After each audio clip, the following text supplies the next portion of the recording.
Last week we started to talk about influencers. Like on the internet, there are these people called influencers, and it's because they have gathered so many people following them on Instagram, and now I think TikTok maybe have a challenge now, but all these things are going on, and the more people you have following you, the more money you can make, monetize your name, because they know that then you can get people to buy stuff to do certain things.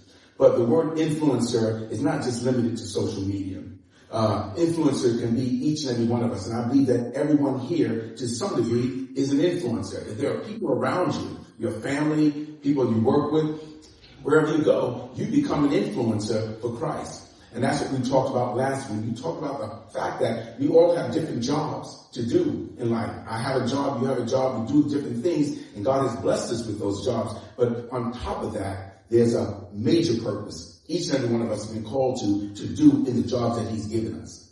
And that job is to disciple people. That job is to share the love of Christ with someone. The fact that you can just plant seeds of hope in someone's life. And I did get a report, because I gave some homework last week. 2 people did text me. I expected more next week, but I know you're working on it. 2 people did text me and say, well, I did this and I did that. You know, some people looked at me strange when I was doing that, but I felt strong and I continue to do that. So I want to thank those, and I won't call you out. I want to thank you for what you've done, that you're taking it seriously, knowing that you are an influencer, and that is powerful. We talked about temptation last week, but today we're going to talk about something else. And so why are you doing these things? Because people have to be prepared for what's going on outside. You have to be prepared for your life.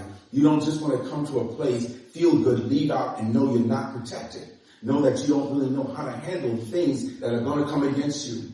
As an influencer, as a Christian, as a non-Christian, as a human being, it does not matter. Do you know that all of us will have to face some of the trials? Trials and temptations are going to come regardless of whether you are trying to be perfect or not, because it is not based on what you can do. It's not based on your control. It's simply life. There's a lot of people that start to feel that maybe I'm not a Christian enough because I'm going through something. We all go through something.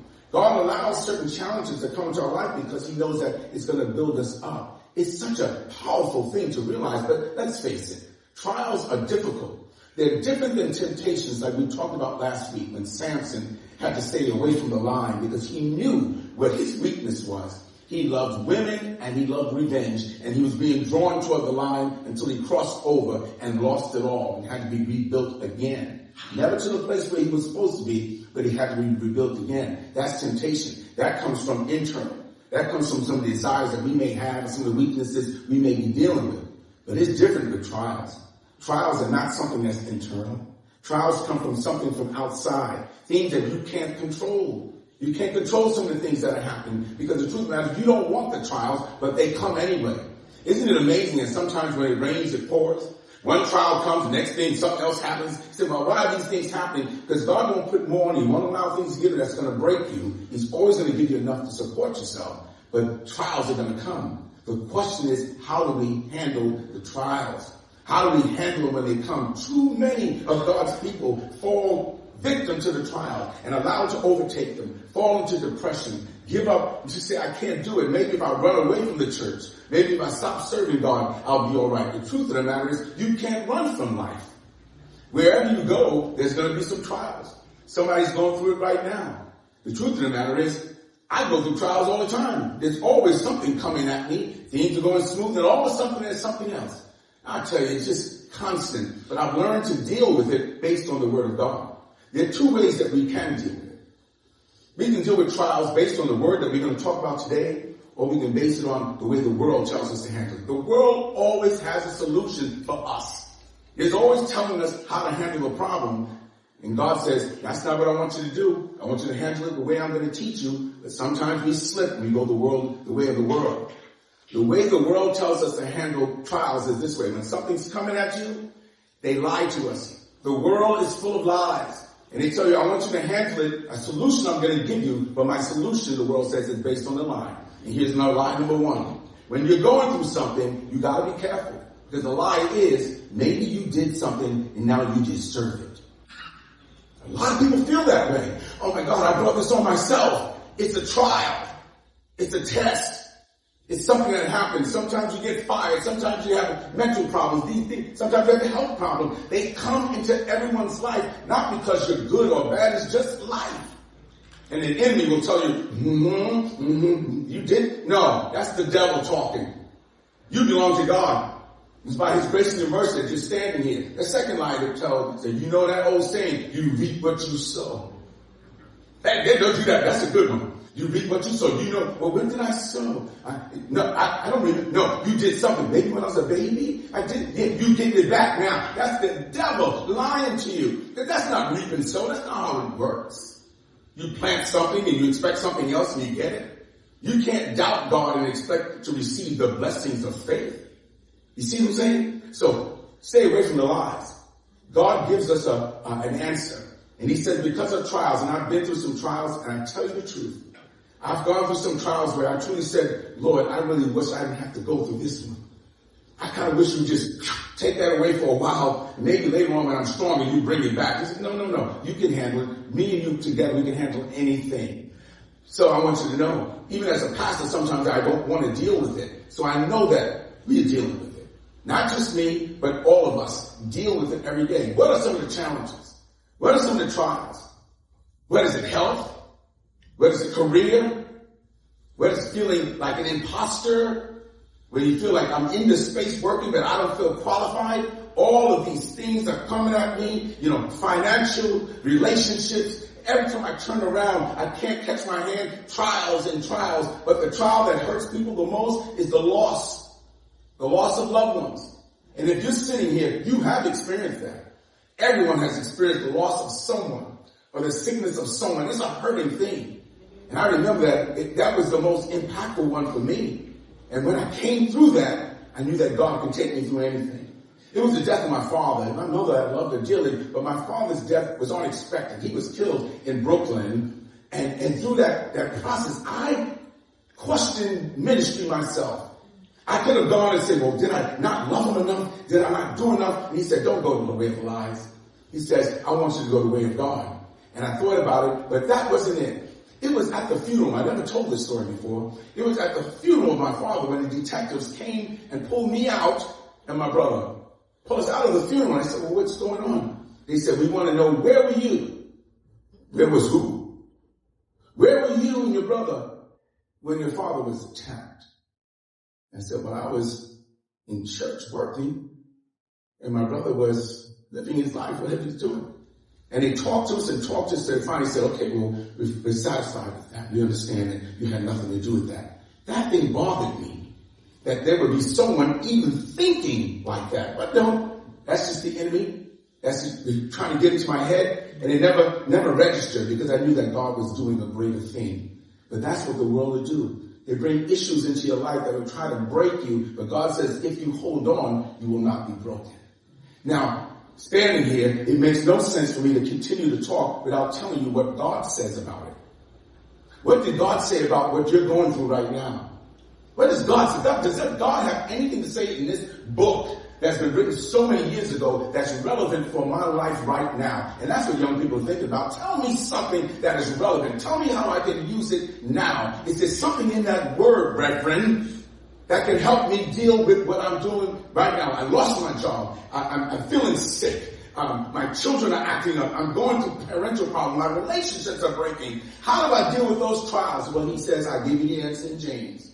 And I'm going to tell you, I'm going to read the first sentence of James, and it's going to sound, I'm telling you now, ridiculous.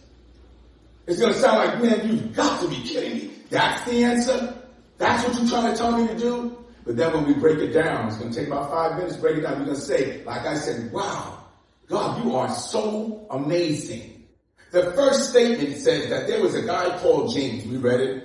James, he was in the inner circle of Jesus Christ. There was only 3. James, John, his brother, and Peter. Jesus kept them so close. He loved the others. He did. But those were just committed to him. You know how you have your friends, and they were there at the Transfiguration. They were always there with him. And so here comes James writing. And James says the words that can drive you crazy when you're going through something. If you're going through something right now, it's going to touch you in the wrong way. But I want you to open up and receive it. He says, brothers and sisters, count it all joy when trials and tribulations of various kinds come against you. Get happy and count it all joy. Stop, man. How are you telling me to be joyful when I'm going through a trial? Like, that's what the Word of God tells you to do. Count it all joy when you're going through a trial. But the joy he's talking about is not the joy of you running around acting happy. It's the inner joy of knowing that you can trust God for taking care of you. He says, stop worrying that you're not going to make it through. Trust God, because whatever you're going through, if there's a break in your relationship, if there's arguing going on, if there's a loss of a loved one, if there's a loss of a job, if you're just feeling inadequate within yourself, don't you worry.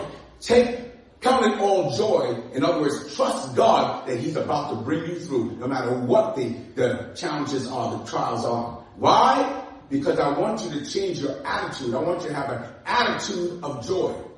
When you're going through, and if you're going through now, if you change your attitude and say, I'm trusting God right now, the trial starts to lose its power. Why? Because you're no longer focusing on the trial, but you're focusing on the blessings that's going to come from the trial. You see, when you trust God, he's saying, no matter what you're going through, I'm going to make you better on the other side. You say, but I can't see it. Well, you can see it. Because all you have to do is think back the last time you went through a trial. When you went through a trial, he brought you through, because you wouldn't be standing here right now if he didn't. Every trial I've gone through, when I'm gone through it, I'll come out on the other side stronger than I went in. He says, count it all joy. In other words, have a joyful attitude and know that you're only being tested so that it can make you stronger. It's testing your faith and making you stronger. Right now, I need you to change your perspective. First, change your attitude, your joyous attitude, but now change your perspective and see it from a different angle. Stop looking at the problem that you're going through. Stop looking at the challenge that's coming. Stop looking at the hurt and understand that I trust in the Lord no matter what. Because I trust in him, he's going to bring me out. I want to see what blessings are going to come from what he's taking me through right now. It's always a blessing. If you're going through a broken relationship, he'll make the relationship even better. If you trust in him, but if you get into the problems, you destroy it. That's what the enemy wants. You got to trust with joy. And then you got to change your perspective. I'm looking at the blessings that's going to come from this thing. I'm not looking at the trial. The trial is just a test. When I pass this test, I'm going to move on to another level. He says, understand how good God is, but I need you to believe in your heart. Understand that there's blessings coming from the trial. What blessings? He's going to make you more humble. Sometimes trials humble you. Sometimes arrogance gets in the way, and then when you go through something, you realize that you can't handle it. You got to depend on God, so it humbles you. He said, not only is it humbling, but there's blessings that's going to come from your trial. Not only blessings, but he's going to lift you up in faith. Your faith gets stronger as you go through the trial. In the trial, he'll make you a better testimony for somebody else who's going through the same trial. So when people come to me and say, I've gone through this, I say, well, I've gone through that too. Let me help you through that. That's the blessings that's coming through that. So through the trials, there's going to be blessings. And that's what you focus on. So if you're dealing with something right now, don't cower back.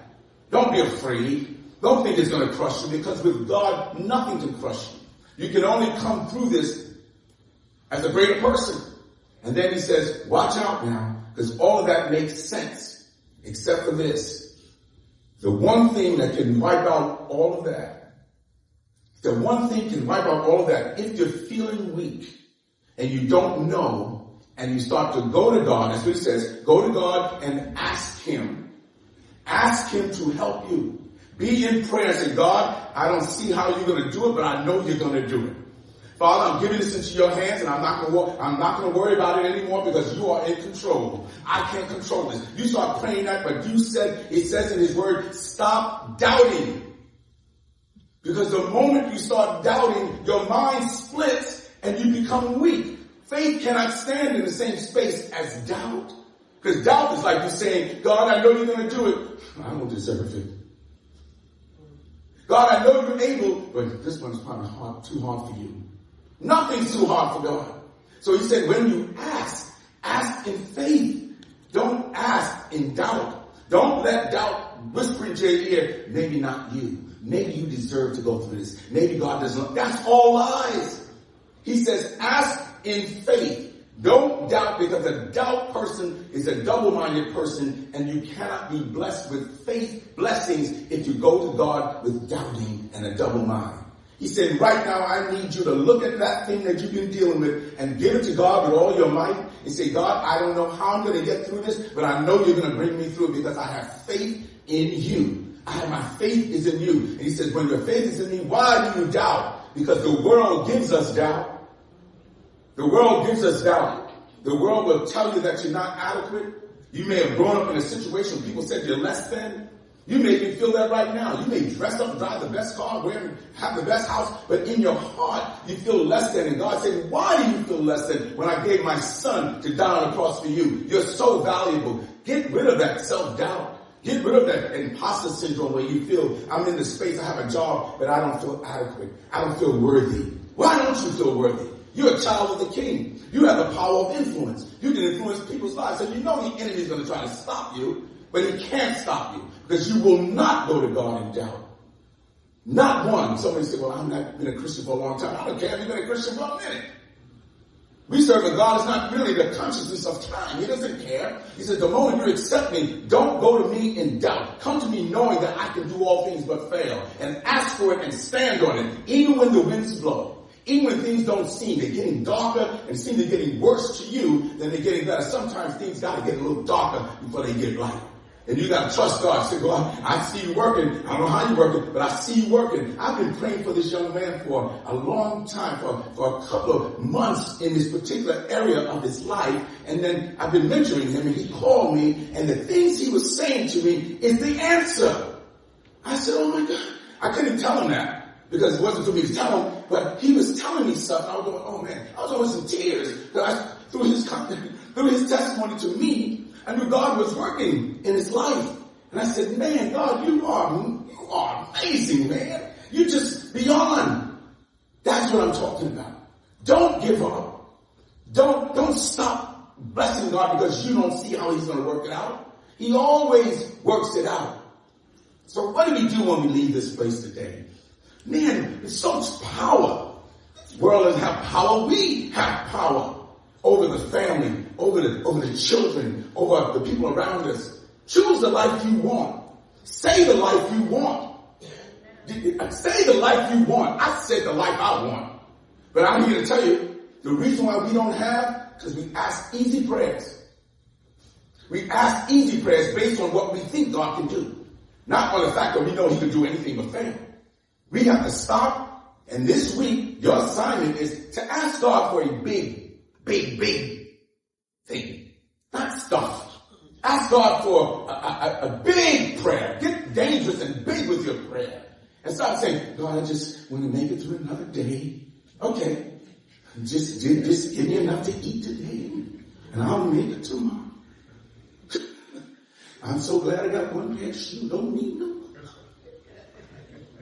I want my kids to be okay, and just let them be okay. That's little prayers. Man, I pray big prayers. People get mad at my prayers. Who do you think you are? I'm a child of God. He said it. Pray big prayers. Nobody can get mad at you because you're praying big prayers. I don't just want a married relationship. I want it to be like beautiful, Lord. I want it to be right. Show me how I'm going to I want to be in love all the time. And that's what you get. If you say, just Lord, please, just help me live with this individual. And that's what you're going to get. Because that's what you desire. That's what you ask for. Just let me live with them. What you want? What do you want from me?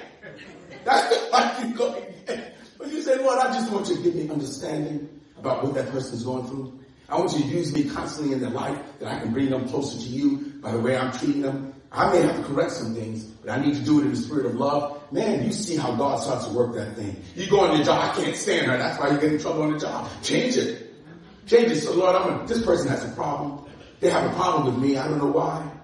I don't know why they might be jealous of me. I don't understand it, but I'm going to treat them with love no matter what, because that's what I want. And when you start putting that out there, you watch how God flips around because you're praying big prayers. He's going to use you to do great things. That's what I'm asking you to do this week. As an influencer, you don't want to lose your power to influence because you've been acting up.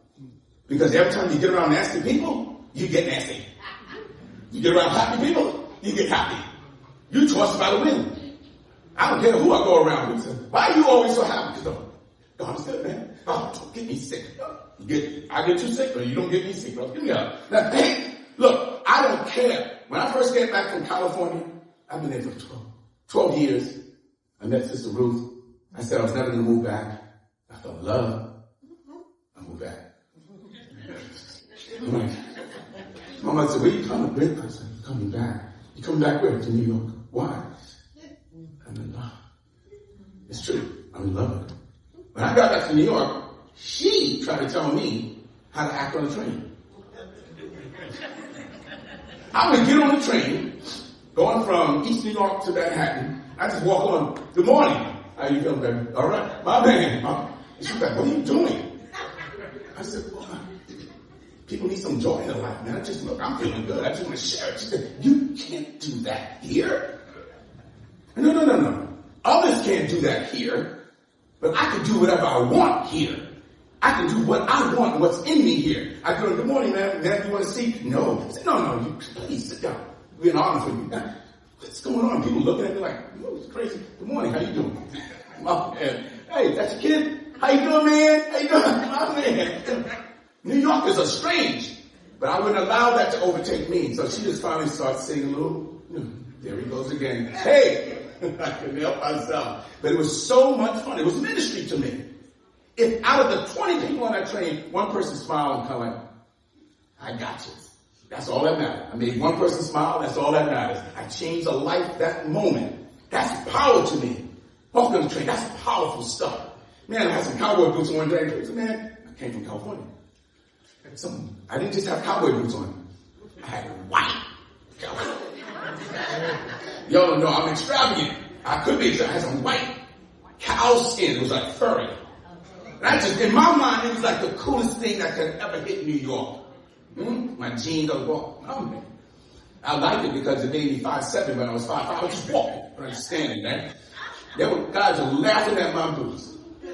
Got on the train. Some New Yorkers were laughing at my boots. Oh, man. I said, what you laughing at, man? He said, man, your boots. I said, these are the baddest boots you've ever seen. He said, no, I gotta say, man, they're nice, but you don't feel funny wearing them? I said, no, man. This is me. I am me. He said, nah, you know what, brother? That's all right. That's I got you. I got you understanding that you can't change who I am. We are Christians in a world, he said, I sent you out as sheep among wolves, and they're going to be mean to you, but don't let them change you. Be as innocent as a dove, but as wise as a serpent, and bring that joy into the world. When people are suffering, you don't know what people need. You don't know why God put you in that train car. You don't know why he put you in that arena, that you can bring some joy to someone's life. Why? Because even if you are going through trials and tribulations and temptations, God is still going to use you. I'm not telling you to go out there and get no furry white boots. I'm simply saying, be who you are. Let God use you wherever you go.